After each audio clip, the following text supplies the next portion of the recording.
Hello बच्चों, आज आपके सामने एक नया चैप्टर है क्लास 9 का force and laws of motion, बल और गति के नियम। इसमें कुछ वर्ड में लिखाया गया है, 20 वर्ड में है। इस वीडियो को आप लोग पॉज करके कॉपी में राइट कर लें।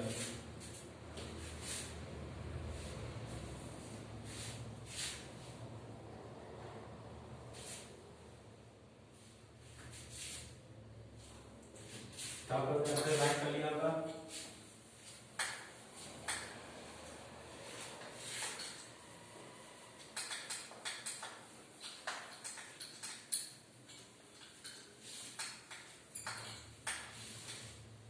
तो आज का जो हमारा टॉपिक है force and laws of motion, यानी बल और गति के नियम।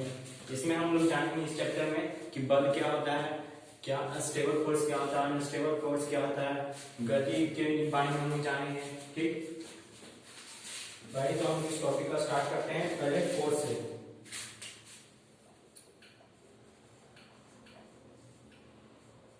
फोर्स जिसे हम लोग हिंदी में बल कहते हैं।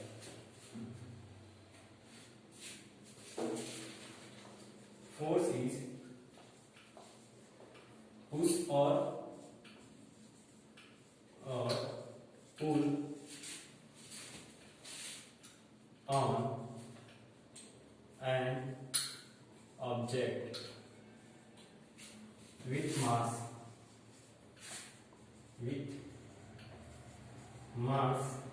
that causes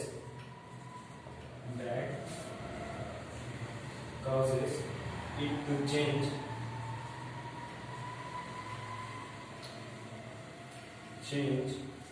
velocity to acceleration।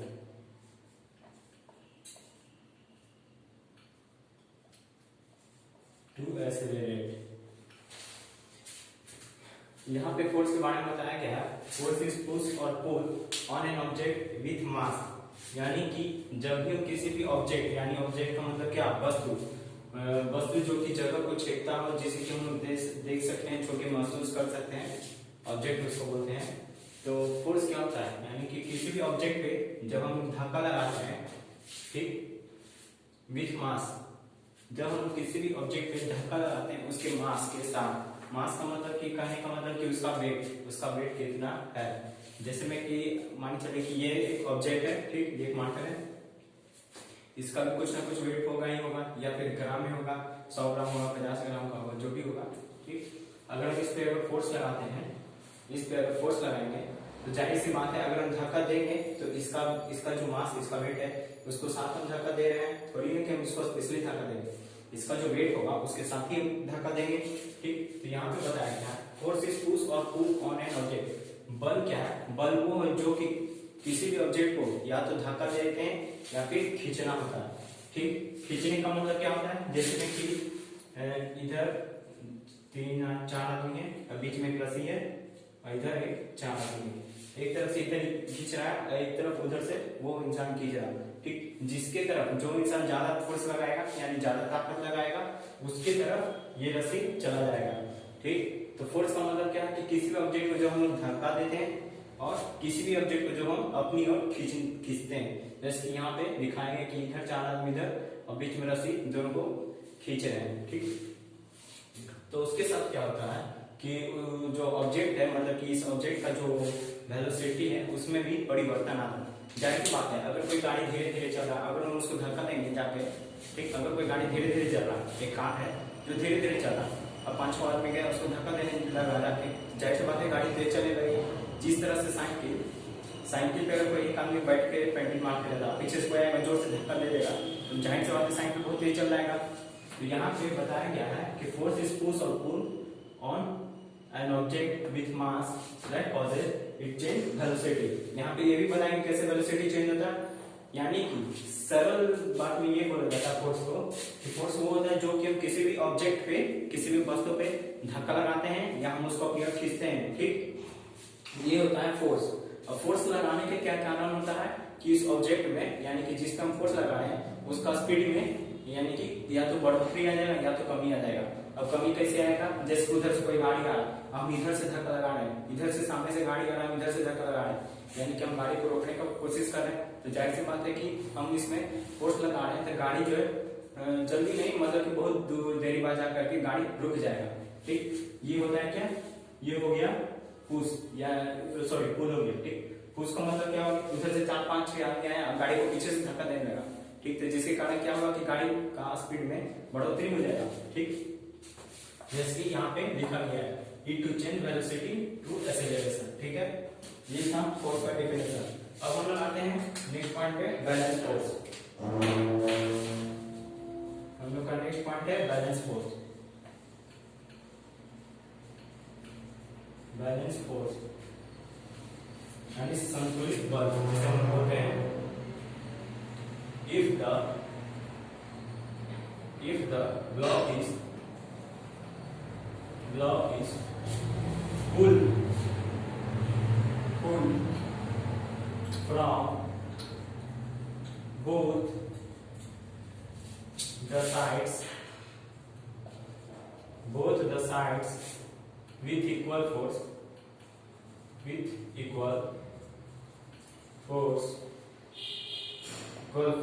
the block will not move.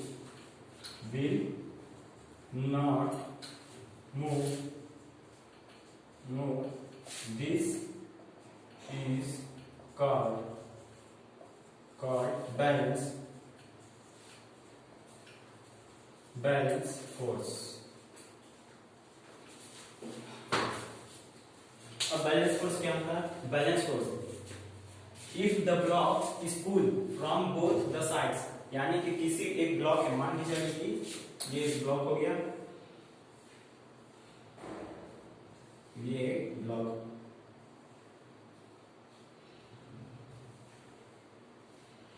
ठीक, ये ब्लॉक एक टेबल पे रखा गया है, ये हो गया एक टेबल पे रखा गया इस ब्लॉक को। ठीक, एक तरफ इधर हम रस्सी बांधी है, एक तरफ इधर रस्सी बांधी है, एक आदमी इधर खड़ा है, इधर एक आदमी खड़ा है, एक आदमी इधर खड़ा है, एक आदमी इधर खड़ा है। ठीक, अब बैलेंस फोर्स का मतलब क्या होता है? If the block is pulled from both the side, जैसे एक साइड ये हुआ, एक साइड ये हुआ, यानी कि दोनों साइड से, ठीक, with equal force the block will not move. जब ये दोनों आदमी एक साथ ब्लॉक को खींचना शुरू करेगा, ये इधर से खींचेगा और ये इधर से खींचेगा, जो एक ही ब्लॉक है, तो ये इधर से खींचेगा और ये इधर से खींचना शुरू करेगा, जिसके कारण क्या होगा कि इसमें जो है कि जो ब्लॉक जो है वो स्टेबल रहेगा, यानी कि स्थिर रहेगा ब्लॉक। कहने का मतलब ये कि अगर किसी भी ब्लॉक को या फिर किसी भी ऑब्जेक्ट को, जैसे मान चलिए एक ऑब्जेक्ट है, एक आदमी इधर से बल लगा रहा है, एक आदमी इधर से बल लगा रहा है, दोनों जो है बराबर फोर्स लगाता है। ठीक, दोनों बराबर फोर्स लगाएगा, तो ये जाहिर सी बात है जब दोनों बराबर ताकत लगाएगा तो ना ही ये खींच पाएगा ना ही ये आदमी खींच पाएगा, तो ये ऑब्जेक्ट यही का यही रह जाएगा। तो इसको बोलेंगे हम लोग इसको हम लोग बोलेंगे बैलेंस फोर्स। ठीक, यानी कि संतुलित फोर्स क्या होता है कि जिसमें कि बल लगाने पर भी वो ऑब्जेक्ट जो है नहीं हिलता है। एक आदमी इधर से बल लगा रहा है, एक आदमी इधर से बल लगा रहा है, दोनों बल लगा रहा है, दोनों मतलब कि समान ताकत से ही खींचने की कोशिश कर रहा है। ठीक, जाहिर सी बात है जब ये भी समान ताकत लगाएगा, ये भी उतना ही ताकत लगाना जितना ये लगा रहा है, तो ऑब्जेक्ट तो यही का यही रहेगा।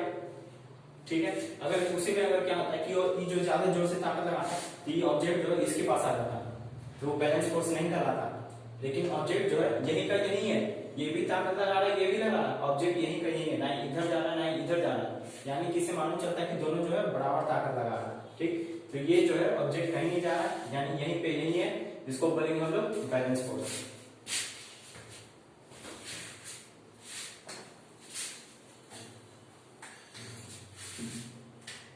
हम लोग का नेक्स्ट टॉपिक है उसके बाद unbalance force.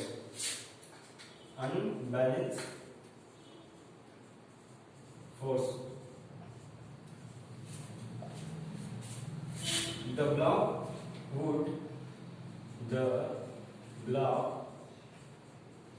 would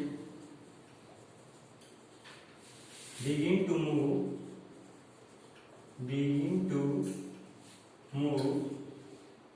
in the direction in the direction of the greater force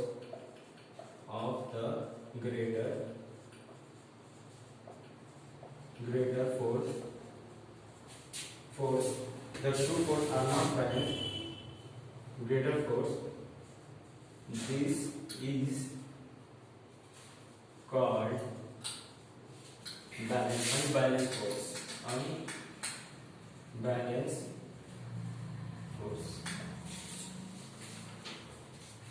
इससे पहले वाला हम लोग का क्या था, बैलेंस फोर्स था। बैलेंस फोर्स में हमने जाना कि दोनों आदमी बराबर ताकत लगाता है। अब आते हैं अनबैलेंस फोर्स। ये एक ऑब्जेक्ट रखा हुआ है, ये एक ऑब्जेक्ट है, इधर से ये ताकत लगा रहा है, एक इधर से ये ताकत लगा रहा है। ठीक, टेबल पे रखा हुआ एक ऑब्जेक्ट, इधर से ये लगा रहा है, एक उधर से वो लगा रहा है। ठीक, तो अनबैलेंस फोर्स करने का मतलब ये है the block will begin to move in the direction of the greater force, यानी कि ये ब्लॉक जो है उसकी तरफ मूव करे जो कि ज्यादा ताकत लगा रहा हो, उसको हम लोग बोलेंगे अनबैलेंस फोर्स। बैलेंस फोर्स में क्या था कि ब्लॉक में जो है दोनों आदमी ताकत लगा रहा था, लेकिन ब्लॉक कहीं नहीं मूव कर रहा था, तो बीच का पीछे भी था, तो उसको हम लोग बोले थे बैलेंस फोर्स। इसमें क्या होगा कि अगर ये आदमी मान चलिए कि उससे ज्यादा ताकत लगाता है, ये ब्लॉक जो है इसके पास आ जाएगा। जिसमें अगर ये आदमी ज्यादा ताकत लगाया तो ये ब्लॉक जो है उसके पास चला जाएगा, तो इसको हम लोग बोलेंगे अनबैलेंस फोर्स। ठीक है, जैसे कि एक रस्सी वाला खेल होता है कि 5 आदमी उधर रहते हैं, 5 आदमी इधर, ठीक, और दोनों जो है रस्सी से खींचने का कोशिश करते हैं एक दूसरे को, जो इंसान गिर जाता है वो हार जाता है। नहीं, एक ऐसा खेल होता है जिसमें 5 आदमी इधर और 5 आदमी इधर रहते हैं, और जो कि दोनों बीच में रस्सी से एक दूसरे को इधर वाला खींचता, इधर वाला खींचता, और जो इंसान नीचे गिरता वो हार जाता है। तो उसी तरह के समझिए कि ये एक है, ठीक, एक जो इधर से खींच रहा है, इधर से खींच रहा है, लेकिन इसमें क्या होता है कि ये आदमी जो है उससे ज्यादा ताकतवर है, तो जाहिर सी बात है कि ये ज्यादा बल लगाएगा उसे, तो जिसके कारण क्या होगा कि ये ब्लॉक जो है इसकी तरफ आ जाएगा। ठीक, लेकिन वही बैलेंस फोर्स में क्या था, ये भी उतना ही ताकत लगाना था जितना ये ताकत लगा रहा था, तो जिसके कारण ब्लॉक जो है बीच में रह गया। तो इसको बोलेंगे unbalance force.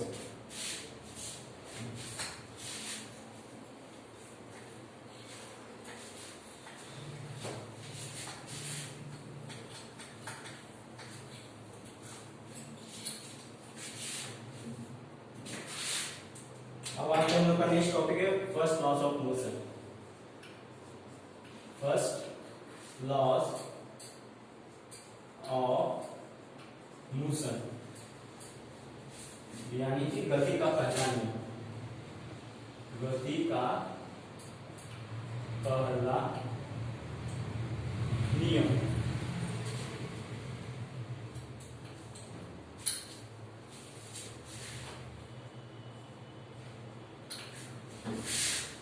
If the body is at rest, it will remain at rest. If it is in motion, it will continue in motion with constant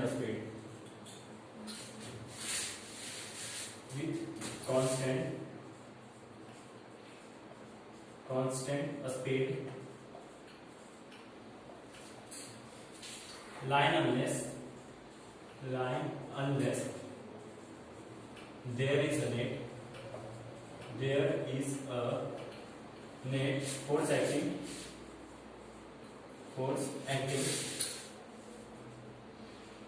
upon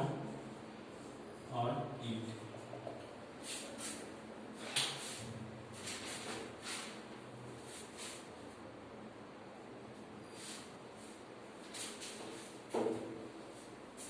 तो न्यूटन का फर्स्ट लॉ का कहना था कि अगर कोई बॉडी रेस्ट अवस्था में, यानी कि जिसे हम बोलते हैं विरामावस्था में, विरामावस्था का मतलब कि स्थिर है, अगर कोई बॉडी रेस्ट अवस्था में, तो वो रेस्ट की अवस्था में रहना चाहता है। कहने का मतलब ये कि अगर कोई ऑब्जेक्ट जैसे कि ये, ठीक, ये इसी जगह पे यानी ये रेस्ट में अभी है, तो ये इसी अवस्था में रहना चाहता है। ठीक, तो आगे बढ़ते हैं। It will remain at rest if it is in motion it will continue in motion. ठीक, कहने का मतलब ये कि अगर जैसे फैन कौन भी है, अगर वो मोशन में घूम रहा है तो पंखा जो है उसी अवस्था में रहना चाहता है with constant speed. Line and there is a net force acting upon it. कहने का मतलब ये कि जब तक इस पर कोई बाहरी बल नहीं लगेगा तब तक जो है उसका अवस्था में कोई परिवर्तन नहीं आएगा। यानी कि इस पूरा लॉ को बताने का मतलब ये था कि अगर कोई वस्तु यानी कि कोई ऑब्जेक्ट हुआ, ऑब्जेक्ट जो है रेस्ट अवस्था में यानी विरामा का मतलब कि स्थिर अवस्था में, जैसे ये मार्कर है तो यही है, कुर्सी है तो यही है, बोर्ड है तो यही है। ठीक, कहने का मतलब ये कि अगर कोई वस्तु विराम अवस्था में है तो वो उसी अवस्था में बना रहना चाहता है। यानी कि अगर ये बोर्ड है, ये कांस्टेंट है, तो ये इसी अवस्था में बना रहना चाहता है जब तक कि हम इस पे कोई अगर बाहरी बल नहीं लगाते हैं। ठीक, अगर कोई वस्तु मोशन में जैसे कि गाड़ी वो स्पीड में जा रहा है, ठीक, तो वो उसी अवस्था में जाना चाहता है जब तक कि इस पर कोई बाहरी बल नहीं लगा। कहने का मतलब ये जब तक कोई उस पर ब्रेक नहीं लगा या फिर उसको कोई बाहर से मतलब कि धक्का नहीं मारा, तो उसको बोला जाता है फर्स्ट लॉ ऑफ मोशन। यानी कि इसको दिया था न्यूटन सामने। न्यूटन का कहना था कि मतलब कि प्राकृतिक में जो भी चीज है, जैसे मैं कोई भी चीज, जैसे पृथ्वी है घूमना लगा था, तो पृथ्वी जो है वो उसी अवस्था में रहना चाहता है कि वो घूमना है तो वो घूमता ही रहे, वो स्थिर नहीं होना चाहता जब तक हम उस पर कोई बाहर से बल नहीं लगा सकते। ठीक, जैसे में पेंडुलम घड़ी में जो पेंडुलम होता है जो ऐसे घूमते रहता है, ठीक, वो भी जो है वो भी इसी अवस्था में रहना चाहता है जब तक इस पे कोई बाहर से बल नहीं लगा। यानी कि जो चीज पृथ्वी पे जैसे है वो उसी अवस्था में रहना चाहता है जब तक हम उस पर कोई परिवर्तन नहीं करें या फिर बाहरी कोई बल नहीं लगाते। ठीक, ये था न्यूटन साहब का कहना। अब इसमें जो है सबसे पहले इस मोशन के बारे में बताने का तो श्रेय जाता है गैलीलियो साहब को, जिन्होंने कि इस एक्सपेरिमेंट के द्वारा ये बताया था। ठीक, तो इसमें पहले बताया था गैलीलियो ने का कहना था कि जैसे कि मान चले कि ये गोल ऐसा जैसे टायर हुआ, ट्यूब हुआ, पत्थर हुआ, गोल ट्यूब। कहने का मतलब ये कि अगर हम इसको यहाँ से छोड़ते हैं तो ये ऑब्जेक्ट जो है वापस यहाँ से छोड़ते हैं तो ये ऑब्जेक्ट इधर से जाता है और फिर ये यहाँ पे आके रुक जाता है और फिर ये वापस यहाँ पे आता है। ठीक, और उसी अगर ऑब्जेक्ट को अगर हम इस रास्ता पे अति करें, ये वाला रास्ता पे, तो ये ऑब्जेक्ट यहीं से छूटेगा। ठीक, और फिर ये यहाँ से जाएगा और ये यहाँ से फिर वापस आएगा। ठीक, फिर उन्होंने क्या किया, फिर उन्होंने दूसरे एक्सपेरिमेंट में फिर कुछ ऐसा लिया। उन्होंने इस बार फिर यहाँ से किया, पत्थर को लुढ़काया या फिर ट्यूब को, फिर उस बार जो है ट्यूब यहाँ पे जाके रुक गया। तो इनका कहने का मतलब ये था कि यहाँ पे भी उतना ही, जैसे कि ये भी रोड है, ये भी रोड है, ये भी रोड है, तो इन दोनों में फर्क क्या है, ये रोड जो है थोड़ा ज्यादा हाई पे है। जैसे में पहला वाला रोड जो है वो कुछ ऐसा है, पहला वाला रोड कुछ ऐसा है जिसके कारण यहाँ से कि पत्थर ढुलता है गोल और ये यहाँ पे आके रुक जाता है। लेकिन दूसरा वाला रोड जो है वो हल्का सा ऐसे झुका हुआ, हल्का सा, पहला वाला ऐसा था, दूसरा वाला हल्का झुका हुआ, जिसके कारण कि डिस्टेंस जो है पहले वाला था उससे ज्यादा है। तो उनका कहने का मतलब ये था कि ये डिस्टेंस तो सेम है, ये डिस्टेंस तो सेम है, यहीं से हम पत्थर लुढ़काते हैं, लेकिन बार बार क्या होता है कि इधर का जो हमको रिजल्ट मिलता है यानी परिणाम मिलता है एक्सपेरिमेंट में, उसमें अंतर हो जाता है। कहाँ है, अगर मान चलिए यहाँ से हम पत्थर लुढ़काएं, ये पत्थर मान चलिए 10 मीटर गया और वही यहाँ से लुढ़काते हैं, फिर यहीं से लुढ़का रहे हैं, तो अगली बार जो पत्थर है वो 15 मीटर पे जाता है। क्यों, कारण कि रोड जो है हल्का सा झुका हुआ। ठीक, और फिर जो पत्थर को यहाँ से लुढ़काते हैं तो इस बार फिर 20 मीटर जाता है, यानी कि इस बार जो रोड है और थोड़ा सा झुका हुआ। यानी कि कहने का मतलब ये अगर वो सीधा रहेगा, अगर हम यहाँ से किसी पत्थर को लुढ़का दे तो ये इसी अवस्था में सीधा चलते चला जाएगा। यानी कि इनका बोलने का मतलब ही सेम न्यूटन के जैसा था। इनका भी कहना है कि अगर कोई ऑब्जेक्ट मोशन में है तो वो उसी अवस्था में रहना चाहता है। अगर क्या होगा, सीधा रोड है, यहाँ से पत्थर लुढ़का दे तो ये सीधे चलते हुए चला जाएगा।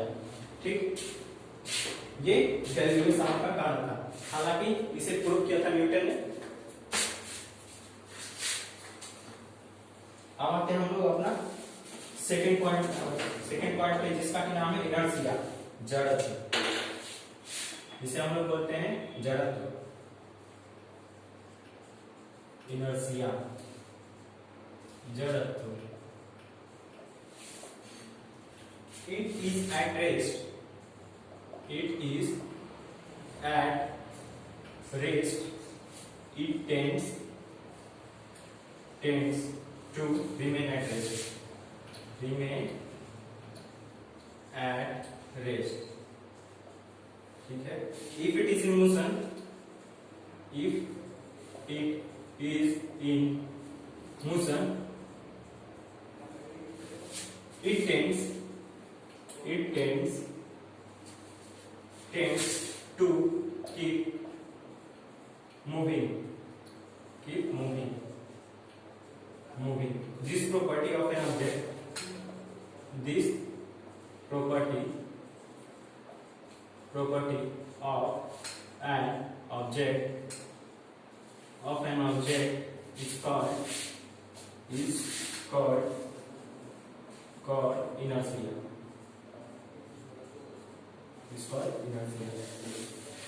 तो इनर्शिया यानी जड़त्व का कहना था. इनर्शिया को हिंदी में बोलते हैं हम लोग जड़त्व. ठीक है. इनर्शिया का बताना है कि it is at rest, it tends to remain at rest. यानी कि जैसा कि न्यूटन फर्स्ट लॉ में बताया गया था कि अगर कोई वस्तु विरामावस्था में तो वो उसी अवस्था में रहना चाहता है. विरामावस्था का मतलब स्थिर. तो इसका भी यही बोलना है कि अगर कोई वस्तु स्थिर अवस्था में यानी विरामावस्था में तो वो विरामावस्था में ही बना रहना चाहता है. अगर कोई ऑब्जेक्ट मोशन में कि मतलब कि जा रहा है, अगर कोई काम जा रहा है वो उसी अवस्था में रहना चाहता है जब तक कि उसको कोई बाहर से बनने लगा था. तो इनर्शिया क्या कहना था, if it is in motion, अगर कोई मोशन में है तो it tends to keep moving, वो उसी अवस्था में घूमते रहना चाहता है. This property of an object is called inertia. तो इस गुण को, जैसे कि अगर कोई ऑब्जेक्ट स्थिर अवस्था में तो स्थिर में रहना चाहता है, अगर कोई ऑब्जेक्ट मोशन में है तो वो मोशन में रहना चाहता है. यानी कि इस प्रॉपर्टी को, इस गुण को, उसको हम लोग बोलते हैं इनर्शिया. ठीक. तो आगे का हम लोग का नेक्स्ट पॉइंट है मास यानी द्रव्यमान.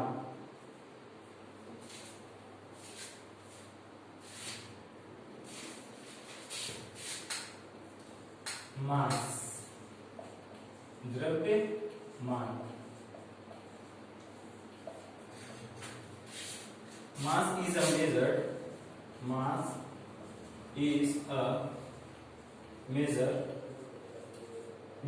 of the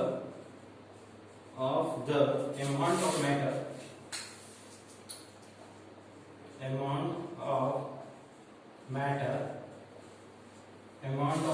in an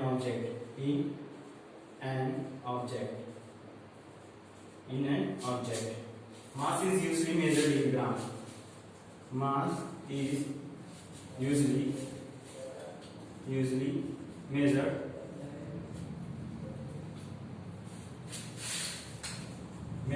in gram.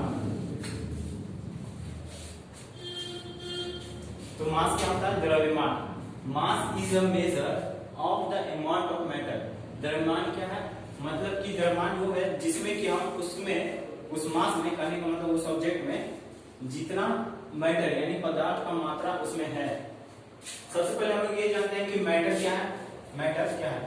Matter वो है यानी जिसे हम हिंदी में बोलते हैं पदार्थ. पदार्थ वो होता है जो कि जगह को घेरता है. जगह का मतलब, कहने का मतलब कि जो कि स्पेस को घेरता है. जैसे में कि टेबल हो गया, कुर्सी हो गया, पंखा हो गया, बल्ब हो गया, मार्कर हो गया. जैसे ये मार्कर ही, तो ये इतना जगह तो छेक रहा है, कम से कम इतना जगह. ये मेरे हाथ का इतना जगह तो छेक रहा है, इतना जगह तो ये छेक रहा है. तो ये क्या है, मैटर है. मैटर वो होता है कि जिसे जो कि जगह को कवर करता है, एरिया छेकता है. जैसे ये बोर्ड इतना एरिया कवर किए हुए, इतना एरिया, ये क्या है, ये भी एक मैटर है.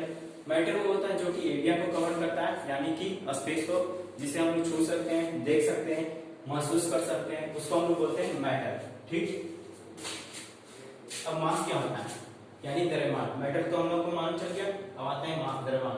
तो मास वो होता है जिसमें कि हम लोग उसमें उपस्थित कितना मैटर का मात्रा है यानी पदार्थ का कितना मात्रा, उसको हम लोग बोलते हैं द्रव्यमान. जिसको कि हम लोग मेजर करते हैं क्या चीज में, ग्राम में. किसी भी ऑब्जेक्ट का जितना भी वेट होता है, जैसे कि हम लोग का वेट 50 kg होता है या 55 kg होता है या 60 kg जो भी हो. ठीक. जो वेट जो होता है वो हम लोग का केजी में होता है. तो यहाँ पे क्या है, यहाँ पे ग्राम में बताया। असल में सबका वेट होता है ग्राम में, चाहे हम लोग का वेट क्यों ना हो, लेकिन हम लोग का वेट केजी में कम लगता है जब ग्रेविटी काम करता है। ग्रेविटी आप लोग को जब आगे चैप्टर में तो उस पर विशेष चर्चा करेंगे इस टॉपिक में। तो इसमें फिलहाल अभी के लिए यही बताएंगे है कि mass is a measure of amount of matter. द्रव्यमान वो होता है जो कि किसी भी ऑब्जेक्ट में मैटर का यानी कि पदार्थ का उसमें कितना मात्रा है, मात्रा की मतलब कि कितना उसमें क्वांटिटी है। जैसे में कि 1 मैटर है कि 2 मैटर है कि 3 मैटर है, जैसे चॉकलेट होता है कि आपके पास 1 चॉकलेट है कि 2 चॉकलेट है, उसी तरह से मैटर कि उसके उस ऑब्जेक्ट में जैसे में कि बल्ब में कितना मैटर है, 1 मैटर है, 2 मैटर है या 10 मिलियन है या 20 मिलियन है, कितना मैटर का उसमें प्रेजेंट है उसको हम लोग बोलते हैं द्रव्यमान। ठीक, और इसको जो है यूजली मेजर किया जाता है ग्राम में। ठीक, और इसको हम लोग ग्राम में मेजर करते हैं। ये है मास। अब हम लोग का नेक्स्ट टॉपिक है Newton second law. Newton first law हमने जाना था, अब आते हैं हम लोग न्यूटन सेकेंड लॉ पे।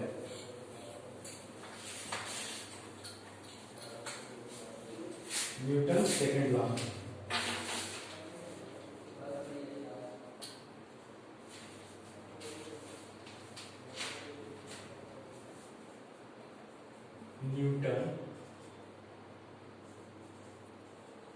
Newton second law, second law यानी न्यूटन का दूसरा नियम। Newton second law, Newton second law, second law, second law states that the acceleration of an object, the acceleration of an object is dependent upon two variables. Is dependent upon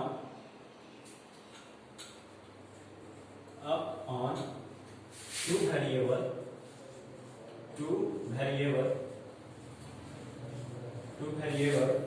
the net force acting upon the net force acting upon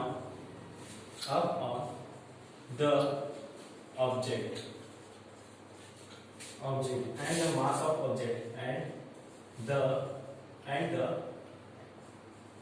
the mass of object। तो Newton second law का कहना है, Newton second law states that the acceleration of an object is dependent upon two variable net force. यानी कि Newton second law का कहना है कि जो किसी भी ऑब्जेक्ट में जो एक्सेलरेशन होता है, एक्सेलरेशन का मतलब क्या कि त्वरण यानी उसका स्पीड, ठीक, of an object is dependent upon variable force. जो किसी भी ऑब्जेक्ट का जो स्पीड है यानी त्वरण जो होता है वो क्या चीज पे निर्भर करता है, उसका फोर्स पे। कहने का मतलब जैसे कि कोई गाड़ी है या फिर जैसे कि ये स्केच है, मान लीजिए हम इसको ऐसे फोर्स कर रहे हैं, ये रोल हो रहा है, ये रोल हो रहा है, ठीक, तो ये क्या है, ये बहुत धीरे धीरे रोल हो रहा है, यानी कि मेरा फोर्स पे डिपेंड करता है कि कोई भी ऑब्जेक्ट जो है वो कितना स्पीड से मूव करे। जैसे में कि अगर कोई गाड़ी है, कोई 4 व्हीलर गाड़ी है, 4 चक्का गाड़ी, तो उसको जो है उसको मान चलिए कोई इंसान ऐसे धक्का लगा रहा है, ठीक, तो वो जो है गाड़ी को ज्यादा स्पीड नहीं दे पाएगा। यहाँ पे क्या बताएगा, Newton second law state that acceleration of an object is dependent upon two variable force. तो जो ऑब्जेक्ट का जो एक्सेलरेशन होता है यानी त्वरण जिसे हम लोग बोलते हैं स्पीड, वो जो है फोर्स पे निर्भर करता है। जैसे कि साइकिल है, साइकिल पे अगर कोई इंसान बैठ के पैडल मारा, उधर से कोई आ रहा और दौड़ते दौड़ते वो उसको धक्का मार रहा है, दौड़ते हुए धक्का मारा है, तो जिसके कारण क्या होगा, तो उसका साइकिल का स्पीड जो है बढ़ जाएगा, ठीक। तो न्यूटन सेकेंड लॉ का ये कहना था कि अगर हम किसी ऑब्जेक्ट पे फोर्स लगाते हैं तो वो आपके फोर्स लगाने पे डिपेंड करता है कि वो ऑब्जेक्ट पे स्पीड बढ़ाएगा या कम कर देगा, ठीक। वो आपका ऑब्जेक्ट पे फोर्स लगाने पे डिपेंड करता है कि उसका एक्सेलरेशन में बढ़ जाएगा या एक्सेलरेशन घट जाएगा। जैसे में कि अगर कोई साइकिल चला रहा, उधर से कोई आदमी है ऐसे धक्का दे दिया तो उसका स्पीड में ज्यादा परिवर्तन नहीं होगा, और वही अगर कोई दौड़ते हुए आदमी है और उसको धक्का देते हुए साथ लेके जा रहा है तो उससे कारण क्या होगा कि उसका साइकिल का स्पीड में परिवर्तन आएगा और हो सकता है कि साइकिल जो है ज्यादा तेज चले। ठीक है, the net forcing upon it and mass of object, ये जो है ऑब्जेक्ट का मास पे भी निर्भर करता है। जैसे मैं मान चले कि बहुत बड़ा पहाड़ है, आप गए, आप सोच रहे हैं कि नहीं हम इस पहाड़ को धक्का देके इसको अपना जगह से हटा देंगे, ठीक, तो ये हो सकता नहीं हो सकता। तो इसका कहने का मतलब ये कि ऑब्जेक्ट का मास पे भी निर्भर करता है और आपका फोर्स लगाने पर पे भी निर्भर करता है कि आप कितना फोर्स लगाते हैं कि उसका एक्सेलरेशन में परिवर्तन आए। अगर आप कम फोर्स लगाइएगा तो उसका एक्सेलरेशन में बहुत कम परिवर्तन आएगा, ज्यादा फोर्स लगाइएगा तो उसका एक्सेलरेशन ज्यादा आएगा, यानी कि ज्यादा स्पीड भाग जाएगा। ठीक, इसको बोलते हैं हम लोग न्यूटन सेकंड लॉ। अब हम लोग आते हैं न्यूटन थर्ड लॉ पे, Newton third law.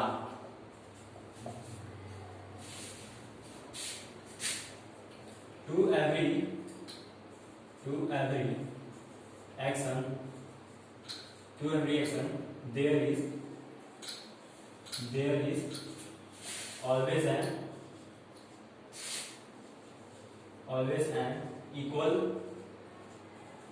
and opposite reaction।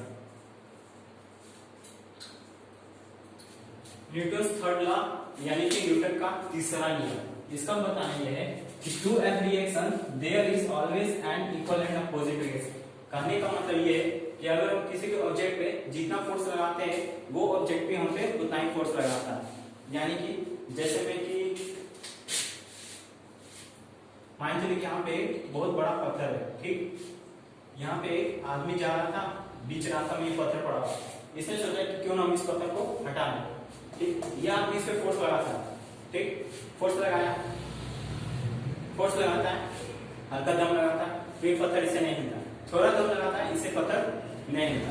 ठीक, फिर जो है ये इंसान थोड़ा और दम लगाता है तो भी ये पत्थर इससे नहीं हिलता। क्यों नहीं हिलता? क्योंकि ये पत्थर भी उस पर उतना ही फोर्स लगा रहा है। जैसे में कि बैलेंस फोर्स वाला में हम लोगों ने देखा था कि एक ऑब्जेक्ट है, एक आदमी इधर से खींच रहा है, एक इधर से खींचता है, तो ठीक दोनों जो है बराबर फोर्स लगाता है, जिसके कारण के ऑब्जेक्ट यहीं का यही रहता है। तो इसमें भी सेम वही हो रहा है, ये भी उतना ही फोर्स लगा रहा है यार इस पत्थर पे जितना पत्थर इस पे फोर्स लगा रहा है। ये चाहता है कि हम इसको ढके कि उधर गिरा दें, पत्थर चाहता है कि हम यहीं का यही रहे। क्या करना था? न्यूटन फर्स्ट का करना था कि अगर कोई ऑब्जेक्ट रेस्ट अवस्था में तो वो उसी अवस्था में बना रहना चाहता है।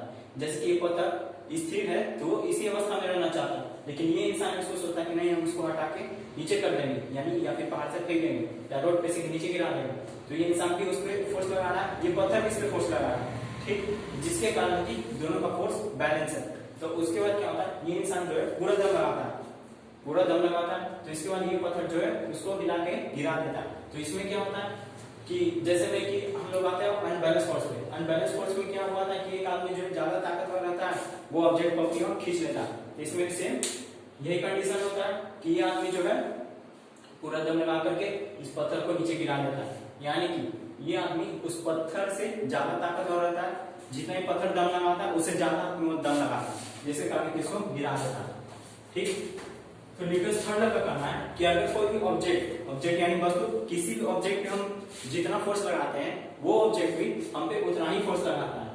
यानी कि अगर हम इस बोर्ड पे अगर हम धक्का दे रहे हैं तो ये ऑब्जेक्ट पे हम पे उतना ही फोर्स लगा रहा होगा, जितना इसके पास अपना कैपेसिटी है उतना ही फोर्स लगा रहा होगा। ठीक है, there is always an equal reaction. हाँ, लेकिन जब भी वो फोर्स लगाएगा अपोजिट डायरेक्शन में लगाएगा, जाहिर सी बात है। जैसे कि अगर मान चलिए आदमी जो है इस पत्थर को धक्का दे रहा है तो पत्थर इसी को तो धक्का देगा। अगर कोई इंसान आपको मारता तभी तो उसी को मारिएगा, ऐसा नहीं कि जाके दूसरा आदमी को मारने को। ठीक, इसी तरह से न्यूटन थर्ड लॉ कि जो किसी भी ऑब्जेक्ट पे हम जितना फोर्स लगाते हैं, जितना नहीं किसी भी ऑब्जेक्ट पे जो हम फोर्स लगाते हैं तो वो ऑब्जेक्ट भी हम पे उतना ही फोर्स लगाता है जितना कि उसके पास अपना क्षमता है, यानी अपना उसके पास जो ताकत है। ठीक, अब हम लोग का नेक्स्ट पॉइंट है कंजर्वेशन ऑफ मोमेंटम, यानी संवेग का संरक्षण। कंजर्वेशन ऑफ मोमेंटम,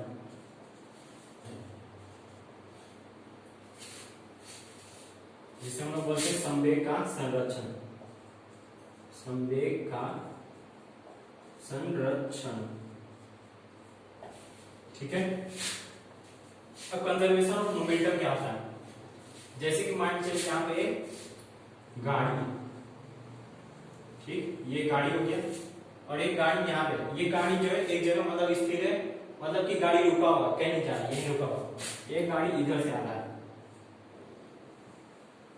ठीक है, वो भी एकदम स्पीड में, ये गाड़ी स्पीड में आता है और इसको धक्का मार देता है, जिसके कारण क्या होता है कि ये गाड़ी आगे बढ़ जाता है। ये गाड़ी नहीं रुका हुआ, लेकिन जिस धक्का मारने के कारण गाड़ी आगे आ गई, यानी कि क्या हुआ कि ये गाड़ी धक्का मारने के बाद ये यहाँ आ गया और ये गाड़ी जो इसको धक्का मारा था वो यहाँ आ जाता है।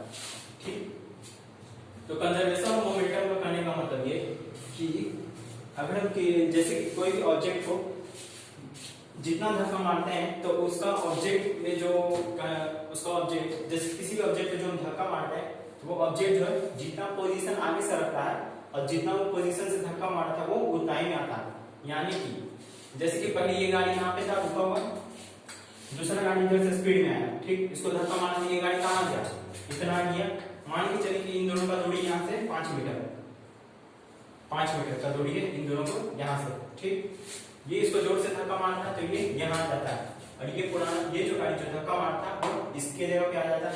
अभी भी इन दोनों के बीच का दूरी कितना है, 5 मीटर धक्का मारने के बाद भी। तो इसी को बोला जाता है कंजर्वेशन ऑफ मोमेंटम, कि ऑब्जेक्ट का कोई भी मतलब कि उसका जो डिस्टेंस में कोई भी अंतर नहीं होता, जितना दूरी में पहले रहता है उतना ही दूरी में वो बाद में भी रहता है। यानी कि इसको थोड़े जैसे इन दोनों का डिस्टेंस था 5 मीटर, स्पीड में इसको धक्का मारा, ये चला गया आगे, धक्का मारने के बाद गाड़ी फेंका जाता है, ठीक, ये चला गया आगे, ठीक, और ये गाड़ी जो था जो इसको धक्का मारा था वो यहाँ पे आके रुक गया। तो अभी भी इन दोनों के बीच का दूरी कितना है, 5 ही मीटर। तो इसी को बोला जाता है कंजर्वेशन ऑफ मोमेंटम, यानी संवेग का संरक्षण। ठीक है, तो इसी के साथ चैप्टर समाप्त होता है और जो बुक में जितना भी क्वेश्चन दिया हो उसको प्रैक्टिस करते रहिएगा।